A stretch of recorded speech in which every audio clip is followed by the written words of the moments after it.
அதிமுக தேமுதிக இடையிலான கூட்டணி பேச்சுவார்த்தை இன்று இரவு 7:40 மணியளவில் நடைபெறவுள்ளதாக தகவல் வெளியாகியுள்ளது. இது தொடர்பான கூடுதல் தகவல்களை செய்தியாளர் வேல்முருகனிடம் கேட்கலாம். வேல்முருகன், சொல்லுங்க, தற்பொழுது இந்த பேச்சுவார்த்தை இறுதிக்கட்ட பேச்சுவார்த்தையாக இருக்குமா? தகவல் சொல்லுங்க.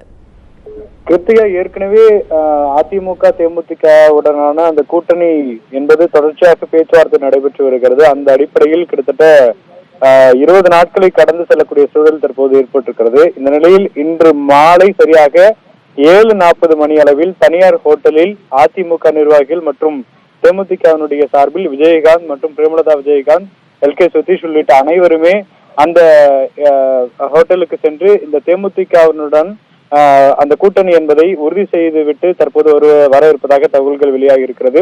அந்த அடிப்படையில் இது உறுதியான ஒரு கட்டத்தை தேமுதிக அதிமுகவினுடைய அந்த கூட்டணி என்பது உறுதியான ஒரு நிலையை எட்டி இருக்கிறது என்பதை நம்மால் புரிந்து கொள்ள முடிகிறது. ஏற்கனவே 99% பேச்சுவார்த்தை என்பது நிறைவு பெற்றிருந்தாலும் கூட கிடைக்கக்கூடிய அந்த தொகுதிகளை மீண்டும் மீண்டும் தேமுதிக அதிகரித்து தர வேண்டும் என்ற ஒற்றை கோரிக்கையிலேயே முன்னிறுத்தி அந்த பேச்சுவார்த்தை என்பது நீடித்துக் கொண்டிருந்தது. ஆனால் தற்போது இருக்கக்கூடிய சூழலில் அதிமுகவுடன் கூட்டணி அமைப்பதை உடனடியாக செய்ய வேண்டும் என்று அதிமுக தலைமையும் விரும்புகிறது. அதே நேரத்தில் தேமுதிகவிற்கும் அது ஒரு நல்ல முடிவாக இருக்கும் என்று தேமுதிக வட்டாரம் நினைக்கிறது. அந்த அடிப்படையில் இன்றைய தினத்திலேயே இன்று மாலையே 7:40 மணி அளவில் தனியார் ஹோட்டலில் இந்த ஒப்பந்தத்தை கையெழுத்திடுவதற்கான அனைத்து ஏற்பாடுகளும் நடைபெற்று வருகிறது. விஜயகாந்த் இந்த நிகழ்வில் பங்கேற்பார் என்றும் தகவல்கள் சொல்லப்பட்டிருக்கிறது. அதற்கான ஏற்பாடுகளை தேமுதிக வட்டாரம் செய்து வருகிறது. கார்த்திகா, ஏற்கனவே இதுதான் இறுதிக்கட்டம் என்று பார்க்கப்பட்ட பல நிலைகளை கடந்து தற்பொழுது இந்த இறுதிக்கட்டமானது பார்க்கப்படுகிறது.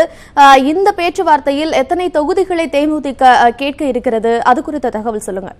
அதாவது ஏற்கனவே நாம் கடந்த 6ஆம் தேதி இது பிரதமர் மோடி அவர்கள் பங்கேற்கக்கூடிய நிகழ்வில் விஜயகாந்த் பங்கேற்பார் என்பதே அதிமுகவினுடைய பிரதான கோரிக்கையாக இருந்தது. அதற்கான பேச்சுவார்த்தை தொடர்ச்சியாக நடைபெற்றாலும் கூட அது ஒரு மிகப்பெரிய ஒரு முக்கிய நகர்வாக தேமுதிக நினைத்து 7 தொகுதிகளை ஒதுக்க வேண்டும் என்ற அடிப்படையில் அவர்கள் கோரிக்கை வைத்தார்கள்.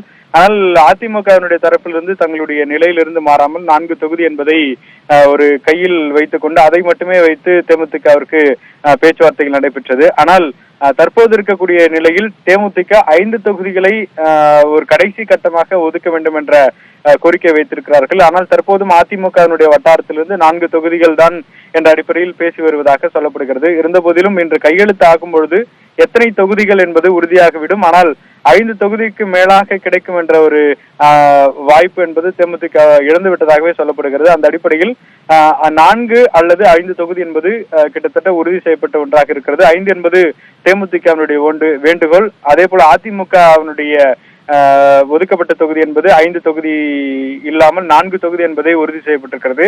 எனவே இந்த ஒரு சமரசம் என்பது தேமுதிக எடுத்துவிட்ட பின்னர் தான் தற்போது இந்த கூட்டணிக்கான அந்த இறுதி அச்சாரத்தை தற்போது அந்த நகர்வுகள் நடைபெற்று வருகிறது.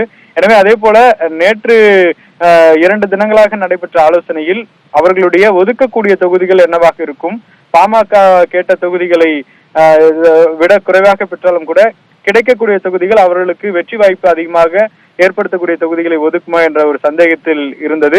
ஆனால் அதற்கான ஒரு சில முடிவுகளை அதிமுக சமரசம் செய்து அதிமுகவினுடைய வெற்றி பெறக்கூடிய தொகுதிகளை ஒரு தொகுதிகளை அவர்களுக்கு கொடுத்திருப்பதாகவும் அதே போல இவர்கள் கேட்ட தொகுதிகளில் 2 கொடுத்திருப்பதாகவும் தகவல்கள் சொல்லப்படுகிறது. அந்த அடிப்படையில் இன்றைய தினத்தில் இந்த கூட்டணி என்பது கிட்டத்தட்ட 7:40 மணி அளவில் அதிகாரப்பூர்வமான ஒரு அறிவிப்பை விஜயகாந்த் அவர்கள் கையெழுத்தோடு ஒப்பந்தமாகும் என்று சொல்லப்பட்டிருக்கிறது. கார்த்திகா, அதிமுக தேமுதிக கூட்டணி பேச்சுவார்த்தை இறுதியாக இன்று 7:40 மணியளவில் கையெழுத்தாகும் என்று தகவல் சொல்லப்பட்டிருக்கிறது. மேலும் தேமுதிக தரப்பில் 5 தொகுதிகளை கேட்டுள்ளதாகவும் அதிமுக 4 தொகுதிகளை ஒதுக்கீடு செய்வதாகவும் தகவல் வெளியாகியுள்ளது. கூடுதல் தகவல்களை சொன்னார் செய்தியாளர் வேல்முருகன்.